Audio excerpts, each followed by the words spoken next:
Hi everyone. So this is a day 2 read and it has a fairly common crow. I've just soaked it up. I'm going to try to dial it in and I took some pictures which I'll show you, and then I'm going to refine it and we'll show you what that sounds like. When I left this read it was crowing a C in octaves, and this was a couple days ago.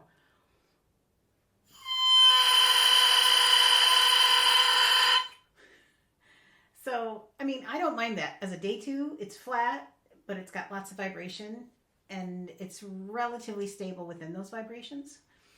But let's see what it sounds like.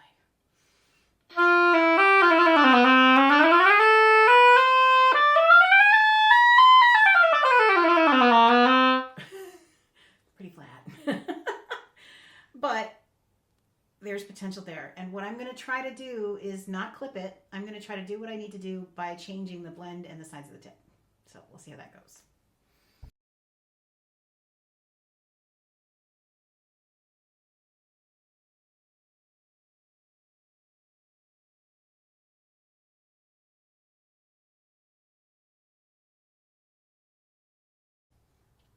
All right, so here it is a little bit later. And I have really just tried to get the V cleaned up. I looked at it, you know, from the front angle, and I was looking at the blend and how I had sort of transitioned between the tip and the heart, and it was very asymmetrical and in some cases a little blurry. So I've tried to match it a little bit better. It's not perfect, but just doing that has done this to the crow.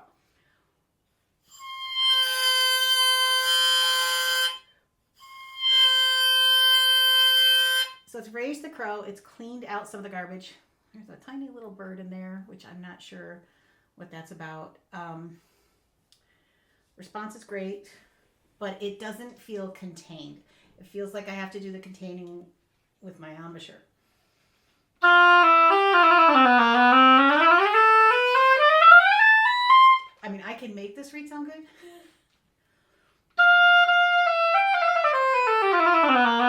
But I don't have to work that hard. If I don't help it at all with my embouchure,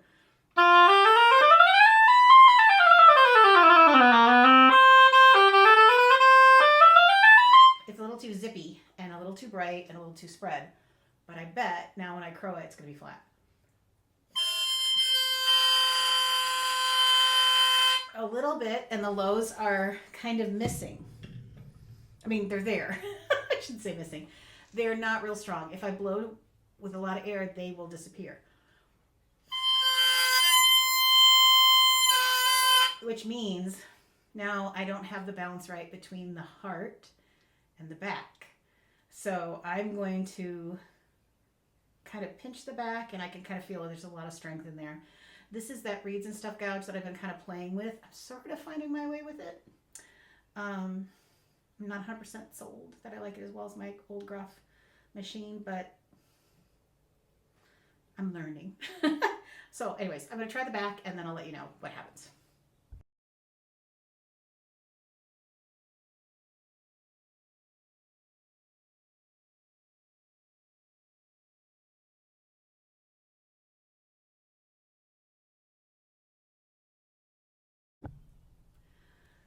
Well, here we go. So I've really taken some cane out of the back. I've really looked at, believe it or not, the transition between the heart and the back, and looking at that from the tip facing me underneath some light angle to see what I'm doing there. And boy, was that revealing. I had one blade that was definitely not as defined as the other. So I went ahead and added more definition. And now I have this.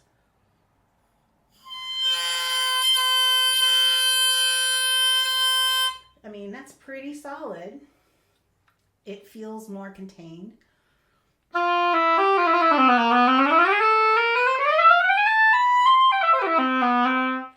But it's still a little zippy. It actually responds a little too quickly.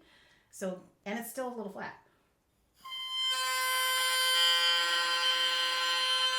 And a tiny bit of rumbles, which I don't mind.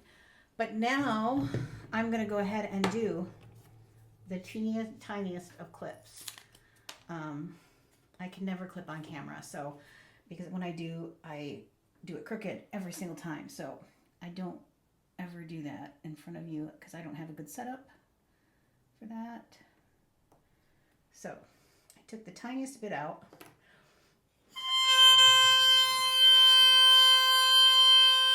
And that feels awesome.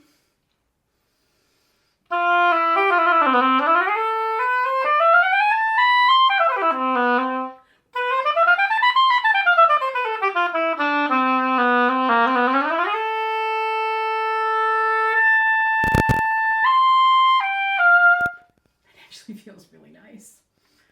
So I'll take some pics and show it to you, but here's the test.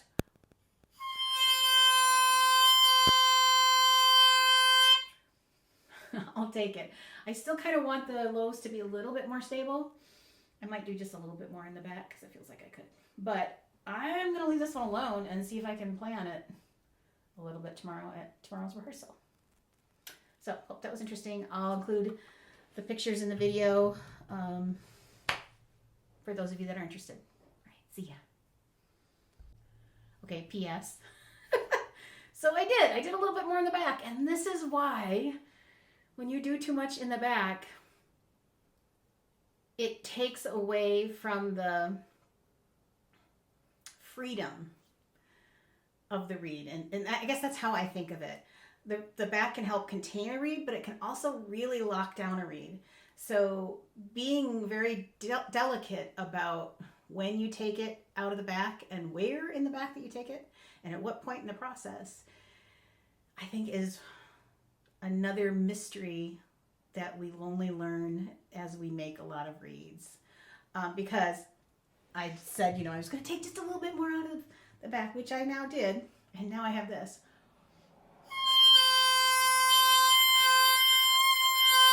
Which is better, except as I blow harder, that low crow wants to disappear again.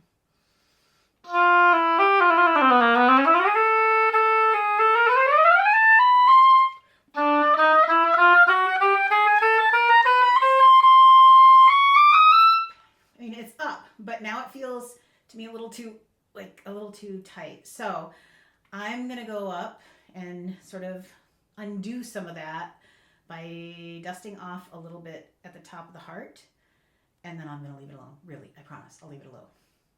But I just wanted to share that with you because who else am I going to share with? All right, see ya. All right, here we are. Dusted a little off the heart, just the tiniest bit on the sides of the heart.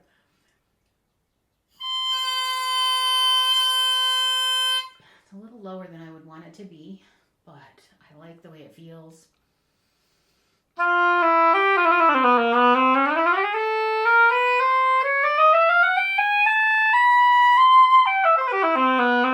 I mean, there's a quite nice reed in there.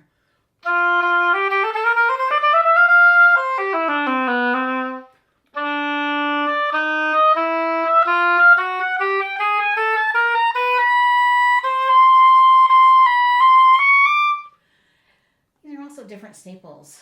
They're Cherugi number 2s, but they're from the Rousseau Chante. I'm not sure how you say it. I don't know if they've done something different to them. It's a little bit of a smaller staple opening than I typically use. So maybe, I don't know, maybe that's a good combo with this gouge. So anyways, good to know. This reed actually, by the way, I thought was going to be a loser. When I finished it, I was like, there's no way it's going to turn into anything. So there you go.